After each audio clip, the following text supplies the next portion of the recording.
The EU is terrified of Brexit Britain, and this was clear for all to see in the way the UK's withdrawal from the bloc was negotiated. Andrew Neil claimed Brexit was finalised just months ago, after Prime Minister Boris Johnson secured a trade agreement with the EU on Christmas Eve. Now formally outside the bloc, the UK is free to strike its own trade deals and forge a new chapter in the country's history. Even Brexit's strongest critics agree that, for good or ill, leaving the EU opens the door to new economic models in the UK. But Britain presenting itself as a successful alternative to the Brussels framework is something that terrifies EU bureaucrats, according to Andrew Neil.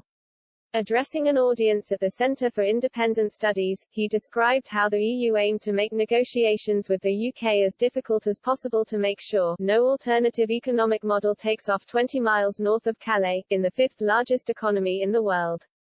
He continued, that terrifies them, that an alternative and potentially successful economic model could be so close to mainland Europe. Which is why, again, they've played such hardball. He did not stop there, though, as he explained why EU leaders are worried about two economic eventualities taking hold in the UK.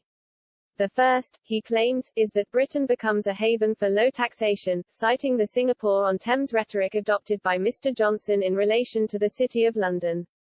But Mr. Neil also made the point that a more protectionist, left-leaning state advocated by Jeremy Corbyn during his time as Labour leader would also strike fear in Brussels. He added in his 2018 speech, "It's interesting that they're worried about two alternative models. The most common one, you may have heard, is that we become Singapore West, that we become a low-taxation, low-regulation economy and do well. They hate the thought of that. But they're equally worried that a Corbyn government could turn Britain into a sort of Cuba East. And the reason that worries them is because that would involve protection, capital controls and massive state ownership and state subsidies of industry. That isn't just the policy of the European left, that's the policy of the European hard right.